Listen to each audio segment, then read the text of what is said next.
Evening. Last video for American Studies 491, week 6. As I said before, thanks a lot, but we're just going to jump right in here. We had talked a little bit last video about ethnographic theory and method, and thank you for putting up with a really long video about this sort of abstract concept. Today we're going to talk about two situations in which this was practically used by yours truly to generate paper topics. Both of them were topics that I wrote for papers for in my PhD program. One of them is actually in the pipeline currently to be published. It's being peer reviewed, and then that'll be sent back to me, and I'll make corrections, just like you're doing, right?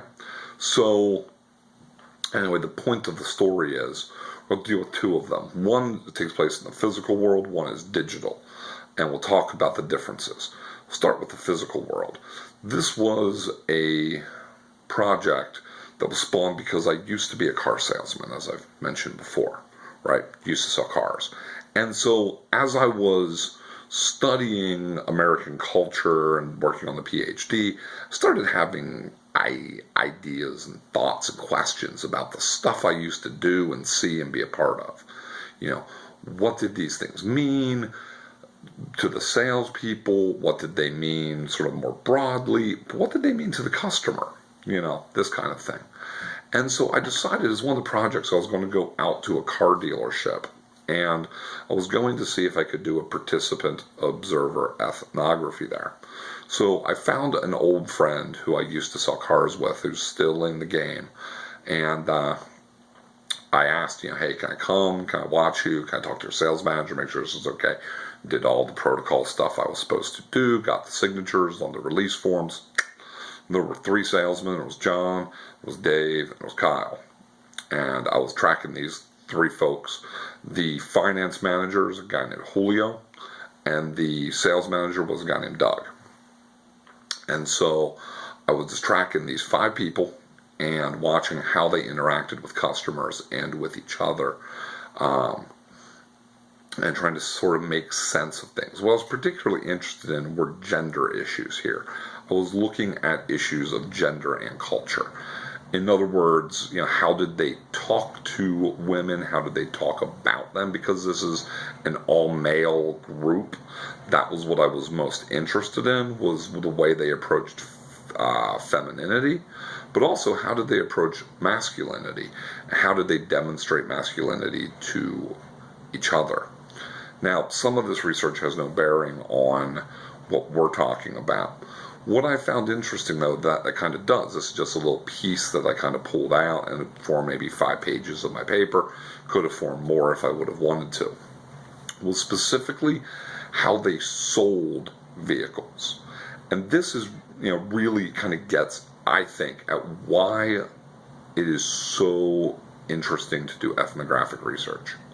So, when you sell a car, there is a method to the madness. You go out, you meet and greet. You shake the customer's hand, introduce yourself, get their name, say something like, do you mind if I write that down, because I'm really bad with names, and everyone's going to say, yeah, that's fine. So you write it down, and then while you're doing that, you say, and, what's your phone number? And most people will just give you their phone number, you jot that down, and you tuck it back in your pocket, and you go on your merry way, and then you qualify them. By qualify them, you're not asking, can you afford this, but you're asking, what do you want? Are you here to look today at a car, truck, SUV, or van? Look for car. Look for 2-door or 4-door. 4-door. Small, medium, or large. Mid-size, medium-sized car. Okay, great. We have some great options. For example, I used to sell Kias. The Kia Optima, is a great car. Or I also sold Hyundais, or the Hyundai Sonata. Here, do you prefer light colors or dark colors? And then, they would give me their answer. And I would say, here, why don't we walk inside? I'll get your Coke, and I'll go grab 2 of those, pull them up, and you can take a look at the differences between them. No big deal. This is what we used to call the road to the sale. It was, it was a formula, and it works. And anyone who says it doesn't, well, I don't have my old pay stubs, but my old pay stubs proved otherwise. It actually worked quite well without being a pushy, ridiculous salesman. I could help people to accomplish what they wanted to accomplish.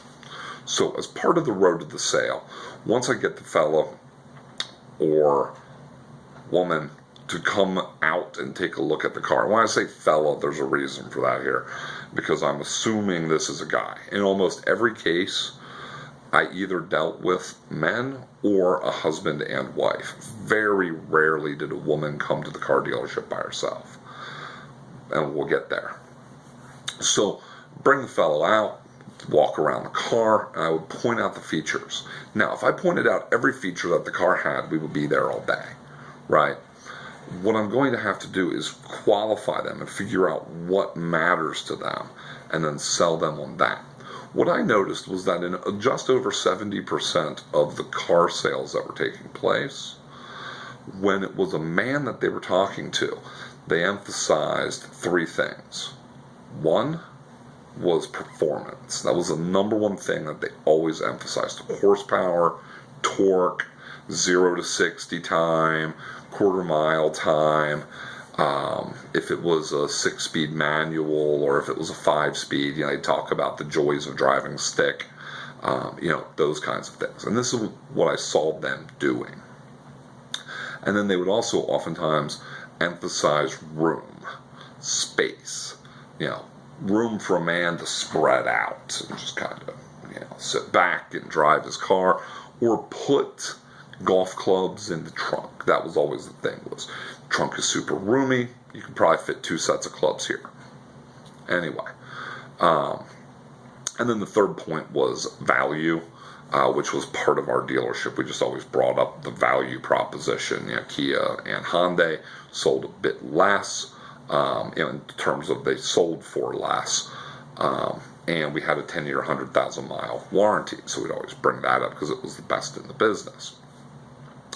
Anyway, those were the things that I saw, and that's kind of what I figured I would see, and that's what I saw them do. When women came in, they always emphasized safety. Airbags, anti-lock brakes, disc brakes, braking distance. They would talk about speed or horsepower sometimes, but it was almost always in the context of letting you get out of trouble quickly. They would emphasize traction control or electronic stability control, those kinds of things. The second thing is, yes, they would talk about space and room, but it was space and room for kids, for friends, not for them, for kids, for friends, to put groceries in the trunk, to put the kids' stuff in the trunk. Again, very other focused. And then the third thing was, again, value. This is great bang for your buck. So, if you don't know anything about the business, and if you just went in and watched this on a Saturday afternoon, you go home and you write a paper about how all these car salesmen are just sexist pigs, right? Because they just assume that women can't possibly like driving a car fast, can't appreciate performance or speed or any of those things, right? And that men just don't care about their kids. No one else matters in terms of space except for the guy. That would be, frankly, a paper that I'd expect to read from a lot of people. It would also be pretty lame, though. Let me explain why.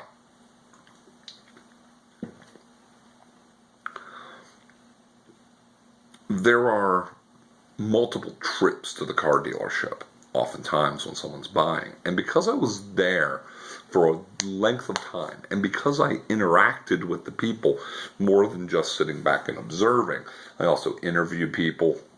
They let me look through some paperwork and stuff to kind of track a deal from start to finish, that kind of thing. I got to see that I think it was 8 or like 8.2 out of 10 cases, men came in first by themselves, got the walk around, and then asked for an appointment for their wife or their girlfriend to come back, and asked the salespeople specifically to mention to the wife, that this wasn't just a sports car that he was going to have fun driving. that this wasn't just, a toy, that there was a practical purpose for this, that it was good for the kids, that it was safe, whatever. So what I found was that in an overwhelming number of these cases, there was a distinct possibility that the woman who came in and got that safety walk around, where you emphasize safety and these kinds of things, it had been requested that the salesman do so. Now, we could talk about, should the salesman follow the husband's wishes or not. I'll be perfectly honest with you. If I was a salesman and a customer asked me to emphasize certain features, I emphasize certain features because I want to make the sale and I want to make money. Okay, let's just be perfectly honest. I'm not there for my health. I used to work 8 a.m. to 10 p.m. Monday through Friday and 8 to 8 every Saturday.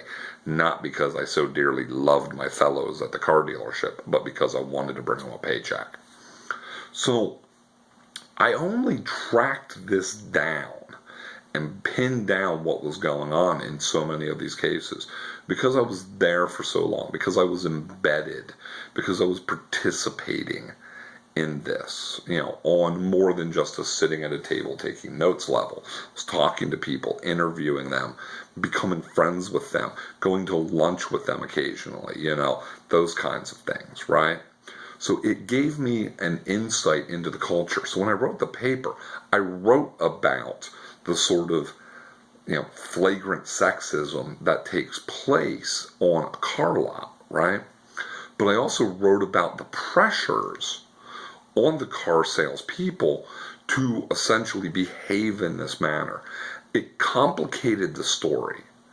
Again, I'm not arguing that the salesmen are right or that these three fellows ought to be behaving this way. Like I said, I think that's a complicated issue in and of itself, given the nature of what they're doing. But I am arguing that it is a far better academic paper to write a complicated narrative that shows multiple sides and facets to a problem than to just write some simple one-dimensional screed where you just pop off without thinking about the depth and complexity of human experience. Human experience is complicated, right? And so for these people, these cars and their jobs and this sales world represents so much more than just one dimension of, they ought to behave with gender equality at the forefront of their thoughts, That's very easy to say when your paycheck's not the one riding on you satisfying your customers' desires. And that was really what I was trying to get at, was the struggle of the people within the culture to kind of balance this, because they talked about amongst themselves, how weird this whole thing was sometimes. They would talk about, my girlfriend loves driving stick because it's fun to drive, because it's faster, because it's quicker off the line. Trust me, they knew and recognized that women were interested in performance too. But there was this weird tension with the male customers. And so that became the central part of this section of the paper. And the point of analysis was essentially on how these salesmen navigated that complexity. And the point is, you wouldn't see it sitting back one day observing. You wouldn't get it by going to an archive. You wouldn't get it by looking at the standard historical sources that, trust me, I know and love, but you wouldn't see it. And so, ethnography, good method for getting at complicated stuff. Okay, second project was a digital project, and this is really interesting to me, and I'll keep it brief, but online, people form communities. They form groups that in an online digital setting, form their own cultures. They have their own values, their own mores, their own ways of doing things, symbolic language, this kind of stuff. It's all there. And so I went to a forum called the Agile Guitar Forum. It no longer exists. It's been sort of folded into another forum called A Guitar Forum. So anyway, Agile is a brand. It's a store brand. There's only like one store in the United States that sells them. They sell them online. Agile is very well known for making Les Paul copies, and fairly good ones at a fairly reasonable price. Back in the day, they were even better. It was like $179 for a really decent Les Paul copy that would satisfy most bedroom players. And frankly, I've even used them to play live, and had no problem doing so. And after a few modifications, maybe $200 worth of work, for under $500, you had a guitar that I would happily make a record with or play in a stadium with. I mean, it's good stuff. Good stuff cheap, right? Anyway, so this was the Guitar Forum. It was a forum dedicated to discussion of these guitars and other guitars and such too, but the community had bonded around this budget-conscious, budget-friendly brand. And I jumped in right towards the end of this forum's life cycle, where membership was declining, participation was declining, Agile prices were going up, and quality had come down some. So what I was trying to figure out here was what makes you a good member of the community? What defines a good community member? Seems like this has no bearing on materialism. Well, it turns out I interviewed digitally by typing out, and giving a sort of questionnaire and survey. Sent this survey to 4 people who agreed to participate. One of them was a fellow from New York, one was a fellow from Georgia, there was a young lady from, I believe, the Dallas area, and someone from California. So I had these 4 people, and I sent them the survey, and they completed it. And based on their answers, I then corresponded with them via private messaging. Okay?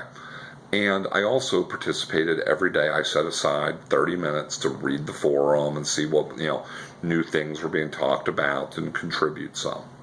Right? And we talked about in the correspondence, what are the key things that really define the community. And it was interesting to see the different perspectives. And what I came away from it with, based on looking at different posts where people had posted, just like in our discussion threads, that's basically how this forum worked. People would post and then they would reply to each other and such. One of the most popular posts, or kinds of posts, was the New Guitar Day thread. Someone had purchased a new guitar. And the best New Guitar Day threads were Guitar Day threads that could be by any guitar, but it had to have a lot of pictures. What they referred to as guitar porn. Lots of pictures that showed the top, the beautiful flame in the wood and the grain, that showed all the bling, the binding, and the gold hardware or whatever it had. Didn't matter if it was an Agile or not. The only time that New Guitar Day threads became problematic, from what I saw as a participant and as an observer, was when there were people that they called shit on you-ers. People who got into your New Guitar Day thread and then criticized your choice of guitar. There were a couple different kinds of these people. There were what they called the cork sniffers, the people who would come in and you'd purchase an Agile, which again is a budget guitar, or an Epiphone, which is another fairly budget brand. And these are people who you should have saved up and bought the real thing, a Gibson. Now look, a Gibson Les Paul Standard is like a $2,500 guitar. And a really good Agile is under $500. A really decent Epiphone is maybe $700. So these people are coming and saying, you should have been like me, you should have spent all of this money. And those people, frankly, got run out of the forum on a rail. Interestingly, they were never banned by administrators, but no one would reply to anything that they said. No one would reply to their posts. And so you get this self-policing. In other words, this group of sort of fans had formed around this brand, and while it didn't exclude people from the group mechanically by, say, banning their account or banning their IP address, it would sort of self-police certain standards of behavior. And one of those standards was you don't criticize someone else's gear choice. If they want XYZ guitar, you let them buy it, and you just say congratulations. If you're not really into it, you just post grats, and then submit. Okay, so people who kind of shit on your choice, that type of person, sometimes they're cork sniffers. Sometimes, though, they're the opposite, and this was where it was really tearing apart the forum some. There was a group of people who were very snobby about their budget gear. In other words, one of these people on the forum, guy whose screen name was Perfect Stranger, had recently purchased a Fender American Standard Stratocaster. It's about a $1,300 guitar. And one of the guitars that was really popular on the forum at that point was the Squier Stratocaster. It was a copy, lower quality woods, lower quality finish and paint job, but frankly a really nice guitar in its own right, particularly the one that everybody advocated, the Classic Vibe series, which ring in around $400 tops. If you buy it new, you can have them between $250 and $300 used. And this guy paid about $1,300 for his Fender. They look basically the same, similar finishes, same body shape, same basic features. And a lot of people sort of jumped on his new Guitar Day post, where he's trying to celebrate his acquisition of this dream guitar. He loved Stratocasters and had always wanted an American Standard. That's like the standard that kind of sets things. So he always wanted one. He's a little bit older. He retired, and he bought this as a retirement present for himself. And people came in and criticized it. Why didn't you just buy a Classic Vibe? Why didn't you just buy this? Hope that nitro finish is, smells great, or something, because you paid $1,000 for it, that kind of thing. Just talking about the guitar that he had purchased in a very negative way. And so everyone that I talked to unanimously could not stand the cork sniffer type of shit on you, but there was disagreement about the sort of budget-minded ones, because many of these people had come to the forum in order to celebrate less expensive alternatives to more expensive gear. And they took it as a badge of pride, right? So of the 4 people who I interviewed, one of them just kind of didn't care about that particular issue. 2 of them condemned those sort of budget guitar snobs, and one of them actually was one of the budget guitar snobs, and he defended, his sort of way of thinking as, this forum, our identity is wrapped up in being budget guitar people. And so when people come in here and start posting all this stuff that most of us will never be able to afford, it's a slap in the face.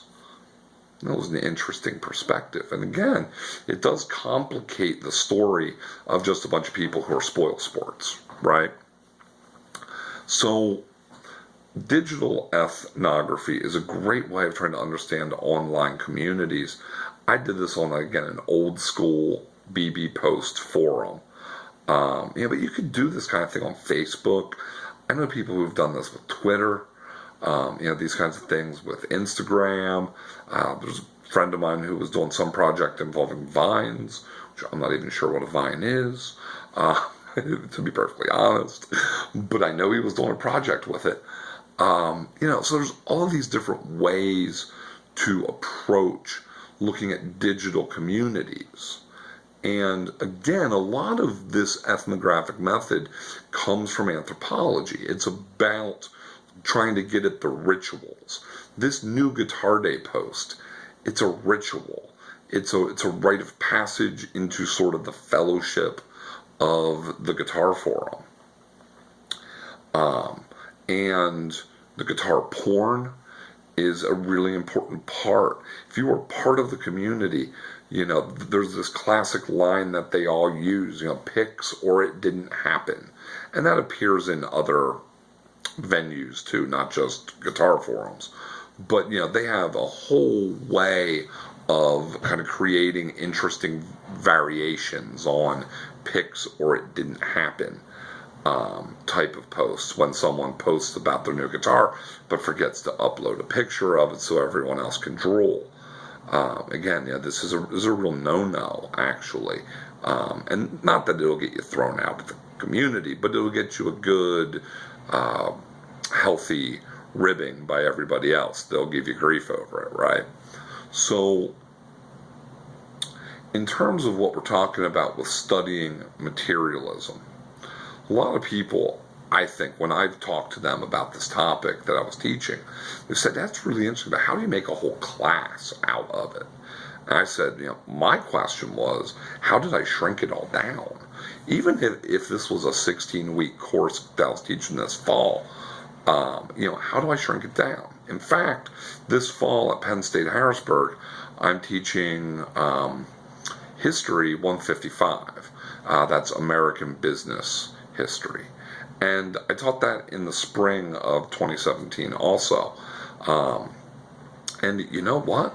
It was difficult to kind of wrap all of this stuff up. We actually dealt with a lot of the same themes. We didn't read consumer rights or anything like that. Don't worry, I didn't just teach you their class. But there was some crossover in sort of general topics. The 1980s and the stock market and that kind of stuff. That's going to come up in a business history course. So, I had you guys read Bonfire. I had them read articles in the Economist, the magazine. So, anyway, it goes, point of the story is, in this class, there's so much that you can do, just like here. There's so much that we could be doing. And a lot of people will say, well, how can that be? And it's because materialism is so ingrained in American culture. It's so ingrained in us that we look at stuff and treat it as important. And that's not always to say that stuff isn't important. The house that you see in the background here, and that you've seen in a few backgrounds, I love this house.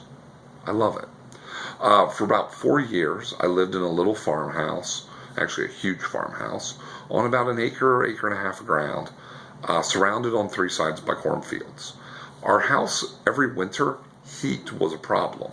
There were many, and when I say many, I mean the majority of mornings in the winter that I would wake up and could see my own breath. That's how cold it would sometimes get because the heating was so bad. The electric was a nightmare. It was a fire hazard. We actually had a fire at this house, caught the roof on fire because the wood-burning stove that we had was improperly installed for the chimney, and it caught the roof on fire. Yes. Lived in a hotel for 3 months, actually about 4 months, and that's a miserable experience. So when I look at the house that I live in now in my little town of Manheim, Pennsylvania, I love my house. I do. I mean, it is important to me.